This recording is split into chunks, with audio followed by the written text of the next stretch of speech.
Oremos ao Senhor neste momento. Amantíssimo Deus e eterno Pai, graças te damos, meu Senhor, por este privilégio que é poder ouvir e meditar na tua santa palavra. Te pedimos que o Senhor fale ao nosso coração, nos instrua, nos edifique, exorte, console, mediante a tua santa e gloriosa palavra. Em nome de Jesus. Amém. Abramos as nossas Bíblias, meus irmãos, na carta de Paulo aos Efésios, no capítulo de número 2. Carta de Paulo aos Efésios, capítulo 2, a partir do versículo de número 11. Glória a Deus. Aos Efésios 2:11.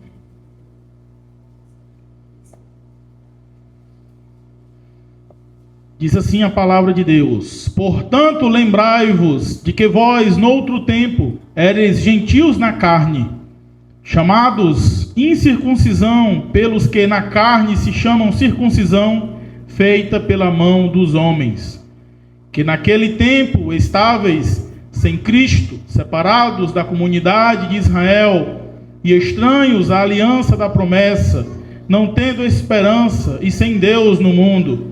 Mas agora em Cristo Jesus, vós que antes estáveis longe, já pelo sangue de Cristo chegastes perto, porque Ele é a nossa paz, o qual de ambos os povos fez um, e derrubando a parede de separação que estava no meio, na sua carne, desfez a inimizade, isto é, a lei dos mandamentos, que consistia em ordenanças para criar em si mesmo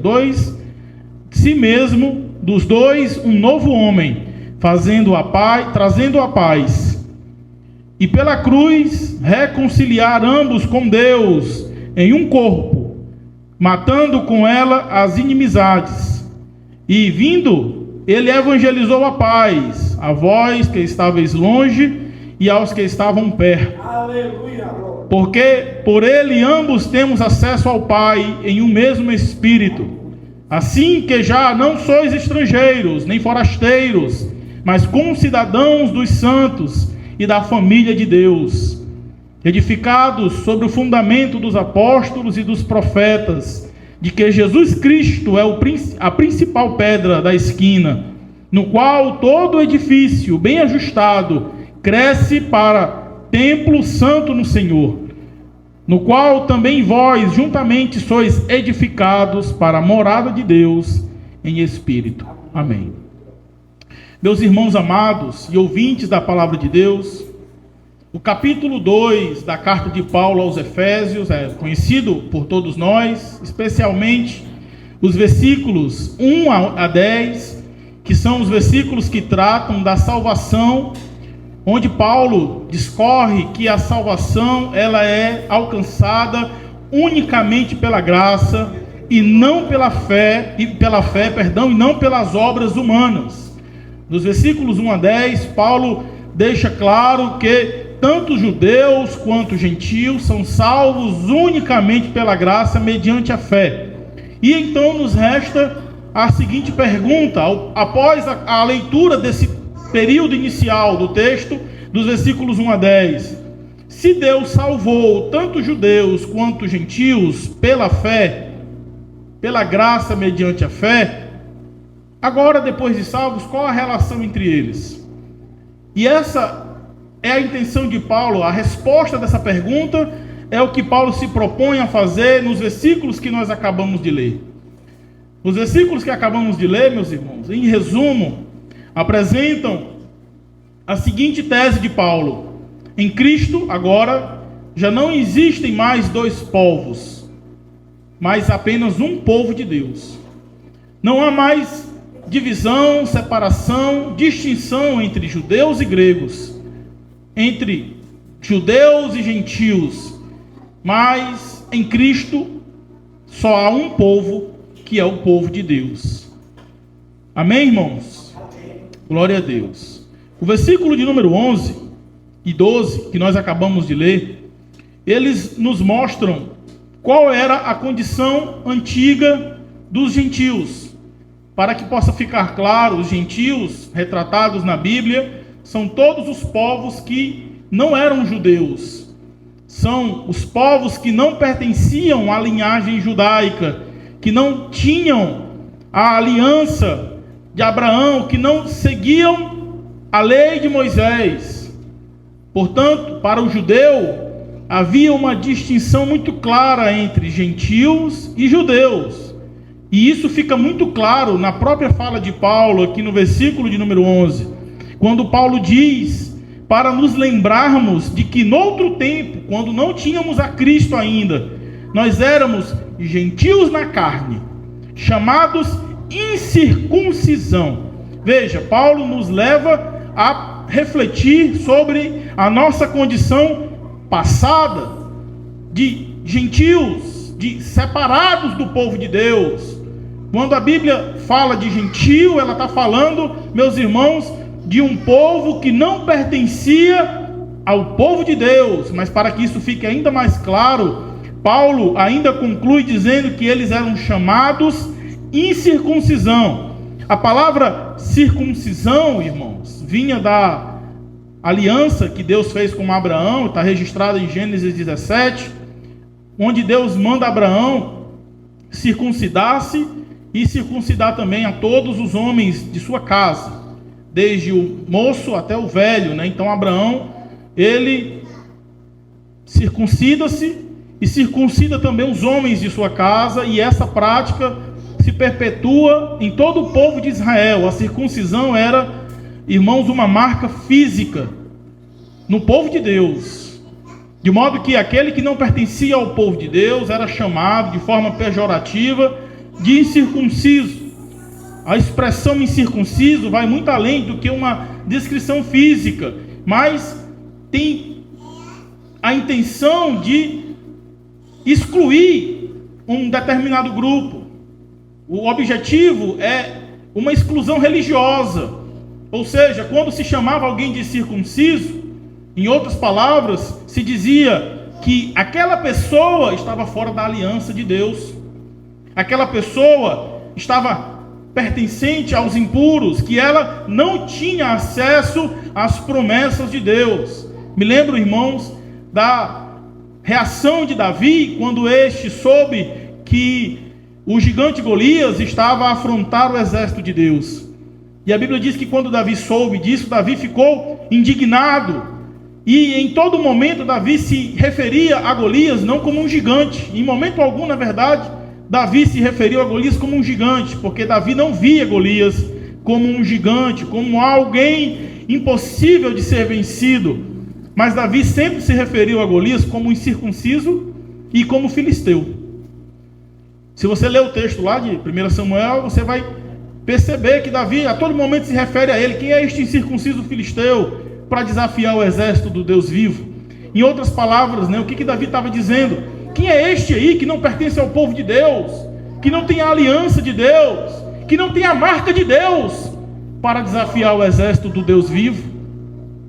Quem é este aí que não tem as promessas de Deus na sua vida para desafiar o exército do Deus vivo? Então, irmãos, quando a Bíblia usa essa expressão, né, quando os judeus usavam essa expressão, incircunciso, o propósito era também exclusão religiosa, era dizer, olha, ele aí não pertence ao nosso grupo, ele aí não pertence ao povo de Deus, ele é um dos impuros, ele não tem a promessa de Deus sobre a vida dele, porque a promessa do Senhor estava sobre Israel, estava sobre o povo de Israel, e o povo de Israel praticava o ato da circuncisão.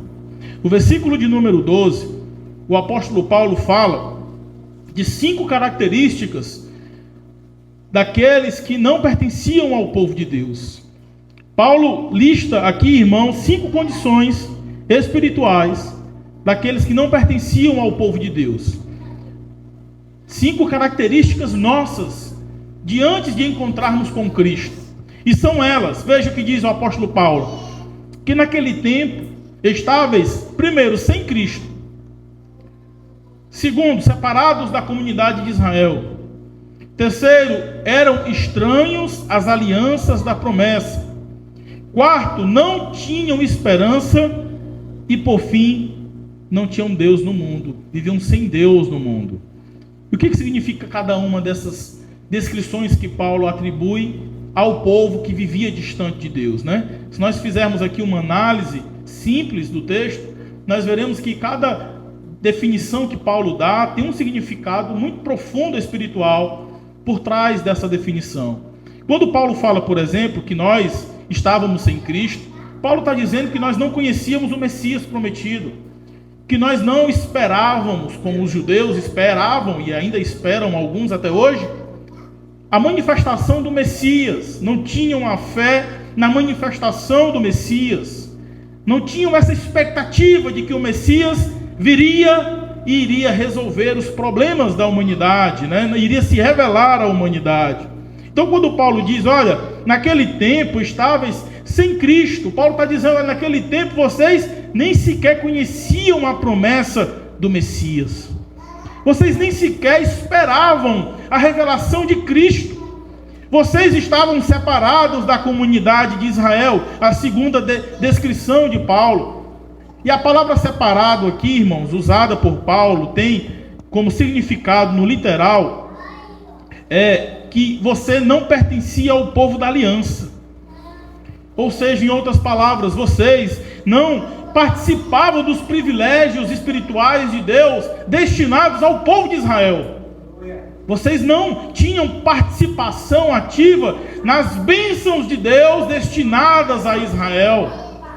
O povo de Deus, que no Antigo Testamento era Israel, tinha sobre si a bênção do Senhor, e vocês estavam fora dessa bênção.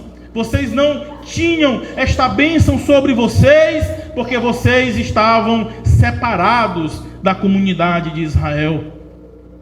Vocês eram estranhos às alianças da promessa, ou seja, meus irmãos, vocês não tinham acesso ou conhecimento às alianças que Deus estabeleceu com o povo de Israel ao longo do tempo. Nós vemos ao longo da leitura do Antigo Testamento, Deus estabelecendo alianças, marcos com o povo de Israel ao longo da história.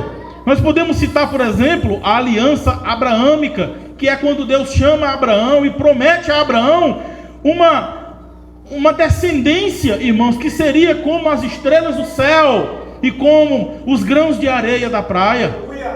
Nós temos, por exemplo, a aliança que Deus estabelece com Moisés, quando este chama Moisés e dá a Moisés, irmãos, os 10 mandamentos. Dá a Moisés a responsabilidade de transmitir ao povo a sua lei. Nós vemos a aliança que Deus estabeleceu com Davi. Nós vemos a nova aliança prometida no Cristo que viria para resgatar o povo, para salvar o povo. Então, quando Paulo diz, olha, vocês eram estranhos às alianças da promessa, Paulo está dizendo, vocês eram completamente ignorantes quanto a estas questões. Vocês não tinham entendimento do Deus vivo, do Deus poderoso, das promessas de Deus, das alianças que Deus vinha, irmãos, estabelecendo com o povo de Israel ao longo dos séculos. Vocês eram estranhos às alianças da promessa. Ou seja, irmãos, as promessas de Deus não tinham como alvo vocês, mas apenas o povo de Israel. Outra característica que Paulo dá é que nós não tínhamos esperança. Paulo diz que vocês viviam sem expectativa de redenção. E se nós analisarmos a história, irmãos, nós veremos o povo que não pertencia ao povo de Deus, os demais povos, completamente entregues a práticas abomináveis, entregues à idolatria, entregues a cultos estranhos, ao politeísmo, estabelecendo para si diversos deuses e diversas formas de cultos. Haviam povos que sacrificavam até crianças a um falso deus chamado Moloque. Ou seja, irmãos, eram povos completamente ignorantes quanto à existência de Deus, quanto ao culto correto ao Deus verdadeiro, mas um povo que vivia sem esperança, sem expectativa de uma vida eterna no porvir, que praticavam sua religiosidade às cegas, como quem não tem esperança. E por fim, irmãos, Paulo diz que nós vivíamos sem Deus no mundo, né? E a palavra usada por Paulo aqui, no grego, significa literalmente sem Deus. Ou seja, é de onde é extraído a palavra ateu, né? É daí que vem a palavra ateu, que significa viver como se não existisse Deus. Não quer dizer necessariamente que não eram pessoas religiosas, muito pelo contrário. Se nós lermos Atos 19, que é onde está o registro da chegada de Paulo a Éfeso, nós veremos que os efésios eram muito religiosos, mas as religiões que eles seguiam eram religiões pagãs. Eles praticavam cultos estranhos, abomináveis até aos olhos de Deus. Eles eram religiosos, só que da maneira errada. Viviam, na verdade, como verdadeiros ateus, que são pessoas que não reconhecem a existência do Deus verdadeiro, de um Deus todo-poderoso. Ou seja, irmãos, viviam separados de Deus. Então, essas eram características nossas antes de conhecermos a Cristo. Eram características desse povo que a Bíblia designa como gentil, a Bíblia chama de gentil. Povos que não pertenciam ao povo de Israel, que não tinham sobre si a marca da promessa, não tinham a circuncisão e não tinham a esperança da manifestação do Messias. Mas tudo muda, irmãos, quando Cristo entra na história. O versículo de número 13 nos mostra uma virada de chave. Veja o que diz o texto: mas agora em Cristo, veja, Paulo descreve a condição deplorável dos gentios e a condição de soberba e orgulho dos judeus, nos versículos 11 e 12. Quando no versículo 11 ele diz que os gentios eram chamados de circuncisão pelos que na carne se chamavam circuncisão, mas era feita por mãos humanas, Paulo está dizendo: olha, vocês eram chamados de incircuncisos por aqueles que na carne eram chamados circuncisos, eram feitos circuncisos. Em outras palavras, Paulo estava dizendo o seguinte: os judeus são extremamente orgulhosos por terem na carne a circuncisão e desprezam vocês por não terem a circuncisão. Por isso eles lhes chamam de gentios. Por outro lado, vocês são...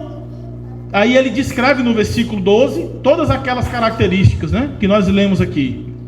Vocês viviam sem Cristo, separados da comunidade de Israel, estranhos às alianças da promessa, não tinham esperança, viviam sem Deus no mundo. Ou seja, Paulo descreve, irmãos, a condição deplorável dos gentios e também dos judeus, que embora fosse o povo que possuía a promessa, era um povo extremamente religioso e que desprezava os demais. Quando nós chegamos no versículo 13, Paulo então faz uma pausa e diz que agora em Cristo tudo muda. Antes de Cristo era uma separação entre judeus, aqueles que tinham as promessas de Deus, as alianças de Deus, e que se orgulhavam por terem tudo isso, e os gentios, que eram os ignorantes espirituais, os que se entregavam às idolatrias, aos cultos estranhos, aos cultos a diversos deuses, ao politeísmo, e eram pessoas que viviam sem Deus na terra. Ou seja, irmãos, eram pessoas que viviam sem o conhecimento do verdadeiro Deus. Havia, portanto, essa distinção. Mas quando Cristo entra na história, irmãos, ele acaba com toda a separação. Ele acaba com toda a distinção. E ele une esses dois povos em um só. Veja o que diz a continuidade do texto. Mas agora em Cristo Jesus, vós que antes estáveis longe, os gentios, já pelo sangue de Cristo chegastes perto. Veja, irmãos, vocês antes eram completamente ignorantes quanto a Cristo. Vocês viviam longe de Cristo. Vocês viviam longe das promessas de Deus. Vocês viviam distantes da promessa de Deus. Mas em Cristo vocês chegaram perto. Em Cristo, pelo sangue de Cristo, vocês se aproximaram de Deus. É interessante, irmãos, ressaltar aqui essa aproximação de Deus aos moldes do Antigo Testamento era, de certo modo, complexa, porque ela envolvia sacrifícios, envolvia templo, envolvia sacerdotes, e os gentios não entendiam e preferiam se entregar aos seus cultos estranhos, e os judeus, por sua vez, ignoravam os gentios e os tratavam como de uma classe inferior, como pessoas que não mereciam o amor de Deus. Mas em Cristo, irmãos, pelo sangue de Cristo, aqueles que estavam longe, agora chegavam perto de Deus pelo sangue de Cristo. Versículo 14, ele diz assim: porque Ele é a nossa paz. É interessante falar, irmãos, que Paulo não diz aqui que Jesus nos deu a paz. Ele não diz que Cristo nos trouxe a paz, mas ele diz que Cristo é a nossa paz. Cristo apenas não trouxe a paz ao mundo, mas Ele é para o crente a própria paz. E aqui nós podemos estabelecer esta paz em dois sentidos diferentes. O primeiro é que Cristo é a paz que nós temos com Deus. Em Cristo nós temos paz com Deus Pai, com aquele que antes nós estávamos desprezando e sendo desprezados pelos nossos pecados abomináveis. Agora em Cristo nós temos paz com Deus. E em segundo momento, irmãos, Cristo é também a paz entre os dois povos, os gentios e os judeus. Cristo é a paz nossa para com Deus e é a paz nossa para com Israel, para com os judeus. Louvado seja Deus. Paulo continua dizendo: vós que antes estavais longe, versículo 14, né? O qual de ambos os povos fez um, ambos os povos, judeus e gentios, fez um, e derrubando a parede de separação que estava no meio, na sua carne desfez a inimizade.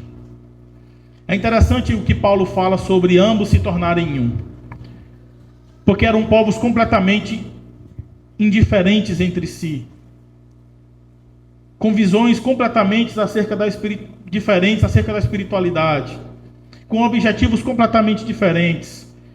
Então Paulo olha e diz assim: olha, vocês em Cristo agora se tornaram um só povo. Isso não significa, irmãos, judeus dominando os gentios, nem os gentios substituindo os judeus, como há esse debate até hoje, né? Mas hoje quem é o povo de Deus? É a igreja ou Israel? O povo de Deus, irmãos, é aquele que se submete ao senhorio de Jesus Cristo, seja ele gentil ou judeu, porque para Deus não há mais distinção entre judeu e gentil, entre grego e judeu, porque em Cristo nós somos feitos apenas um. Aleluia! Em Gálatas capítulo de número 3, isso fica ainda mais claro.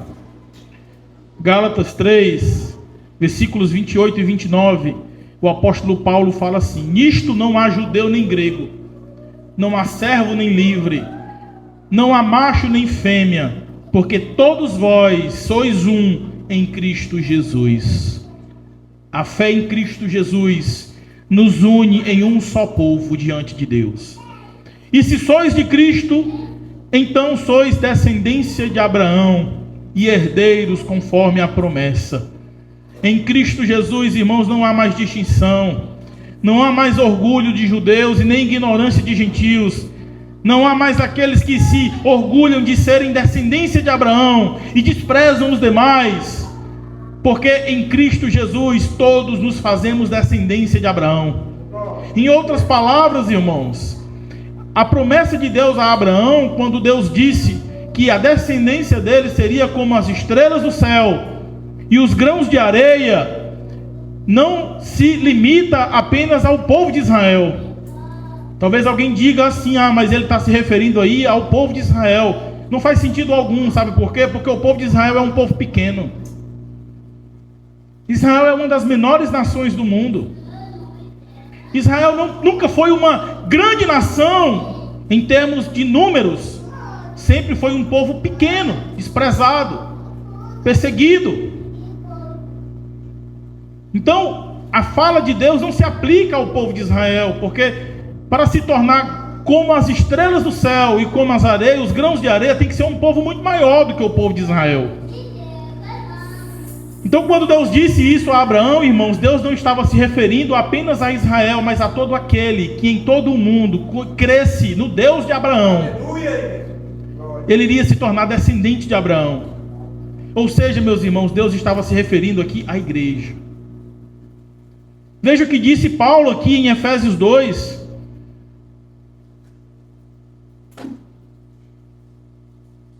Em Efésios 2 ele diz: porque ele é a nossa paz, o qual de ambos os povos fez um, derrubando a parede de separação que estava no meio, e na sua carne desfez a inimizade. Ou seja, irmãos, quando Deus promete a Abraão um povo numeroso, como as estrelas do céu e a areia da terra, Deus estava prometendo, irmãos, aqueles que iriam crer pela fé no Cristo que Abraão creu. Isso fica muito claro quando lemos o texto de Gálatas, porque ele diz no final, né? Se sois de Cristo, então sois descendência de Abraão e herdeiros conforme a promessa. Então, em Cristo Jesus, irmãos, todos somos descendentes de Abraão. Somos feitos filhos de Abraão pela fé. Não há mais distinção entre grego e judeu, entre judeu e gentil. Ele diz ainda mais no versículo de número 14. Ele diz que Cristo derrubou a parede de separação que estava no meio. Aqui há duas interpretações para esta fala. A primeira delas a primeira das interpretações, né, fala de um muro literal que havia no templo, que impedia a passagem dos gentios.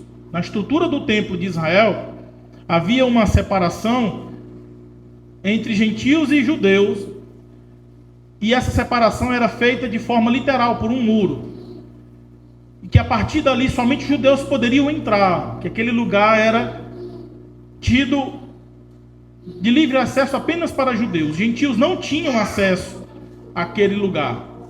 Então alguns interpretam esse texto aqui como literal, dizendo que Cristo derrubou o muro de separação, se referindo ao templo, né, a este muro que separava o espaço em que os gentios podiam ficar do espaço em que os judeus podiam adentrar. Outros interpretam de maneira espiritual, como uma barreira espiritual que havia entre cristãos, aliás, entre judeus e gentios, de modo que quando Jesus morreu, essa barreira deixou de existir. Particularmente, irmãos, eu prefiro essa segunda interpretação, porque ela é mais condizente com o que a Bíblia nos revela. Tanto que quando Jesus morreu, diz a Bíblia que o véu do templo, que era o que separava o local santo do santo dos santos, foi rasgado, não de baixo a cima, como que por um homem, mas de cima a baixo, para não restar dúvidas de que foi Deus quem rasgou o véu.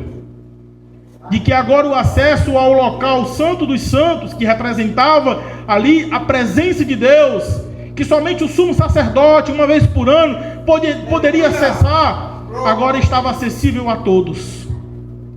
Que toda pessoa que quisesse ter acesso à presença de Deus, poderia ter acesso, que não dependeríamos mais da interlocução de um sumo sacerdote, de um bispo, de um pastor, de um padre que seja. O homem não precisa de intercessores, de medianeiras. O homem tem livre acesso ao Deus Pai. Através da morte de Jesus, o homem teve acesso. Louvado seja Deus. O versículo 15 diz que na sua carne ele desfez a inimizade. Observemos o que Paulo está dizendo aqui, irmãos. Paulo não está afirmando aqui que Cristo aboliu a lei, mas que Cristo desfez a inimizade que havia entre os dois povos, os judeus e os incircuncisos, os circuncisos e os incircuncisos, os judeus e os gentios. Paulo está se referindo, irmãos, especialmente àquelas manifestações religiosas que separavam judeus e gentios, como por exemplo a própria circuncisão.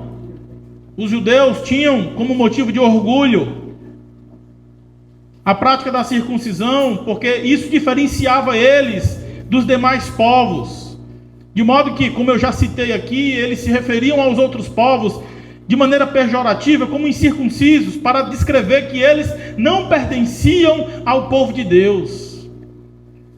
Quando o judeu dizia, olha, ali é um incircunciso, ele estava muito mais do que descrevendo fisicamente alguém, ele estava espiritualmente, religiosamente excluindo aquela pessoa, dizendo, olha, ele não faz parte do nosso grupo, ele não tem as promessas de Deus sobre a vida dele, porque ele é um incircunciso. Quando a Bíblia fala que Jesus desfez, irmãos, na sua carne, a inimizade, a Bíblia está dizendo que Jesus desfez todo esse cerimonialismo que havia em torno da prática religiosa judaica, a circuncisão, os alimentos que eram proibidos aos judeus, as festas que eram próprias do povo judeu, os sacrifícios.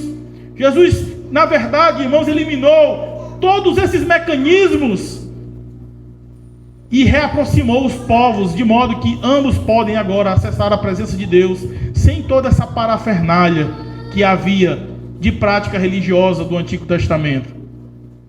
Para você ser perdoado, você tinha que sacrificar um animal. Para você ser recebido como um prosélito dentro do judaísmo, você tinha que seguir uma série de rituais, para então ser reconhecido como um judeu, mas ainda assim você nunca seria um judeu de linhagem, você sempre seria tratado como um prosélito, como uma pessoa convertida. Os judeus eram extremamente orgulhosos da sua posição religiosa. Jesus desfez tudo isso, irmãos. Jesus lançou por terra tudo isso. E Jesus, em outras palavras, simplificou o acesso a Deus através da sua morte na cruz. De modo que hoje, irmãos, qualquer pessoa pode se voltar para Deus e receber o favor de Deus. Louvado seja o nome do Senhor. O versículo 15 ainda conclui dizendo que ele fez isso para criar para si dos dois um novo homem, trazendo a paz. É interessante falar que este novo homem do qual Paulo se refere aqui não é um homem regenerado, convertido, uma nova criatura que nós costumeiramente nos referimos ao crente que se converte, que virou uma nova criatura, que agora as coisas velhas se passaram. Não. Quando Paulo fala aqui que Cristo criou para si mesmo, dos dois, um novo homem, está dizendo que Cristo criou uma nova humanidade, irmãos, formada apenas por aqueles que são servos de Cristo. Ou seja, irmãos, é um novo grupo de pessoas que compõem a igreja de Cristo. Não há mais distinção entre judeus e gentios, mas há apenas aqueles que servem a Jesus e os que não servem, os que pertencem à igreja de Cristo e os que não pertencem à igreja de Cristo, os que são membros do corpo de Cristo, independente de serem judeus ou gentios, e os que não são membros do corpo de Cristo. Então, quando Jesus fez isso, ele criou para si este novo homem, que é a igreja, que é o crente em Jesus, que independe da sua nacionalidade, se é judaica ou não. Amém, irmãos? Glória a Deus.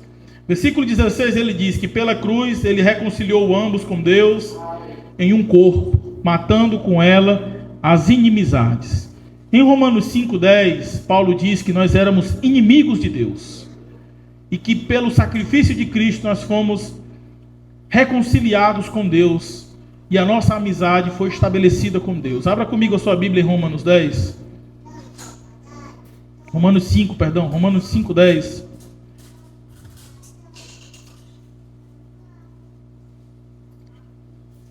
Glória a Deus.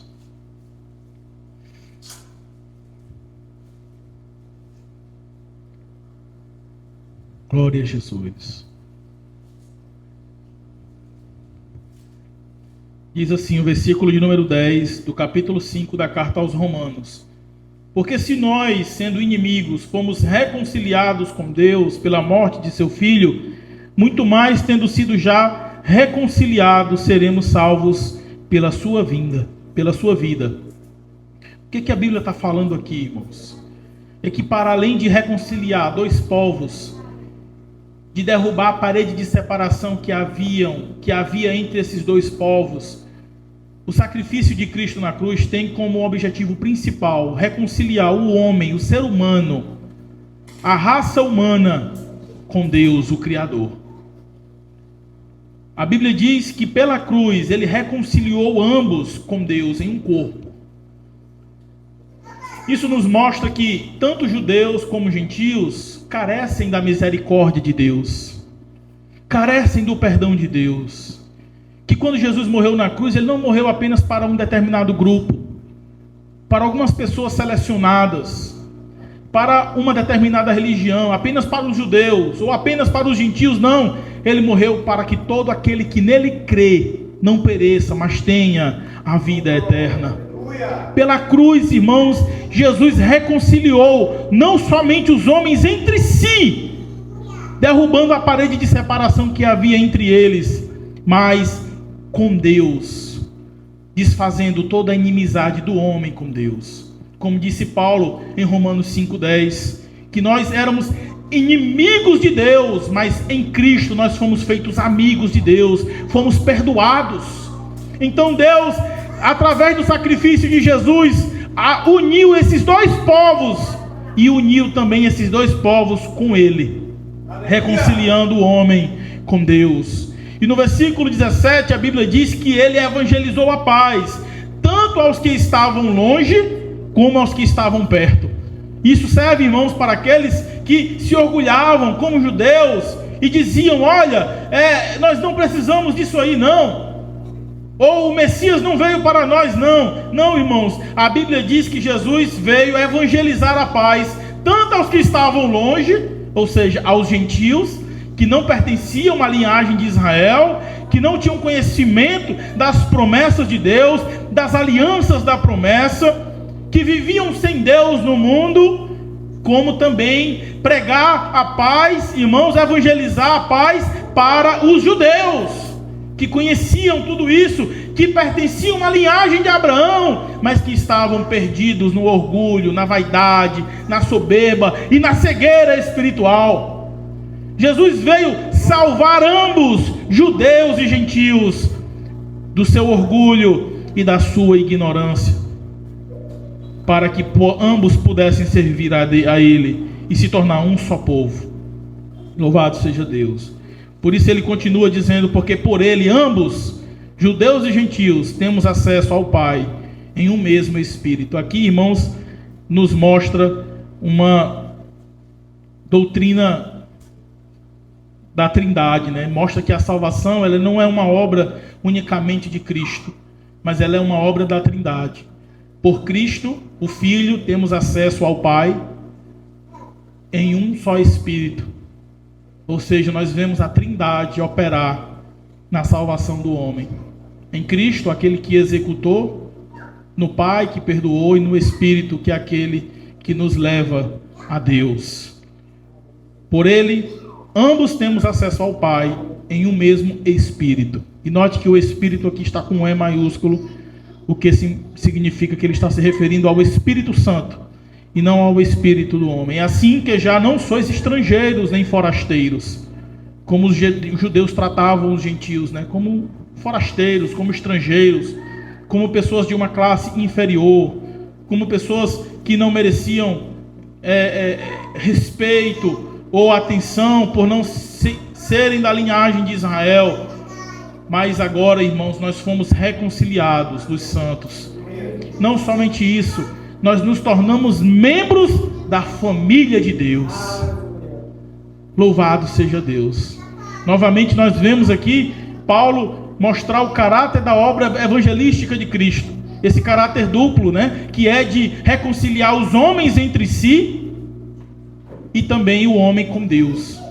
Quando ele diz que nós fomos conciliados dos santos e também nos tornamos membros da família de Deus. Ou seja, Cristo veio, irmãos, reconciliar a humanidade entre si e com Deus. A obra de Cristo, ela foi operada na horizontal e na vertical. Na horizontal entre os homens, derrubando a parede de separação que havia entre judeus e gentios, unindo esses povos em um só povo e reconciliando esse povo com Deus, removendo toda a inimizade que havia entre o homem e Deus. E com isso, irmãos, Paulo conclui dizendo que nós estamos edificados sobre o fundamento dos apóstolos e dos profetas. Este fundamento aqui, irmãos, é a palavra de Deus. É a palavra que os apóstolos deixaram, é a sã doutrina. A igreja de Cristo não possui mais apóstolos nos dias atuais, mas ela é uma igreja apostólica, uma vez que ela está fundamentada na doutrina dos apóstolos e dos profetas. Nós nos tornamos uma igreja apostólica a partir do momento em que nós nos submetemos à doutrina dos apóstolos, a palavra de Deus. E com isso, irmãos, nós somos edificados como um prédio, não sobre um terreno sem fundamento, mas sobre uma pedra, que é a principal pedra de esquina, que se chama Jesus. A pedra de esquina, irmãos, era a pedra principal em uma edificação, porque era sobre ela que toda a edificação ficava fundamentada, ficava firmada, de modo que se ela fosse abalada, se ela fosse removida, toda a edificação iria à ruína. Mas como nós estamos fundamentados, irmãos, não em uma pedra falsificada, mas na pedra verdadeira, que é Cristo Jesus, nós estamos, irmãos, garantidos. Louvado seja Deus. Esta construção não vai ruir, meus irmãos. Esta construção não vai se abalar, porque o fundamento dela é Jesus, que é aquele que nos mantém firmes. Louvado seja Deus. No qual todo edifício bem ajustado cresce para templo santo no Senhor, no qual também vós juntamente sois edificados para a morada de Deus em espírito. Louvado seja o nome do Senhor. Vamos nos colocar de pé nesse momento e orar ao Senhor.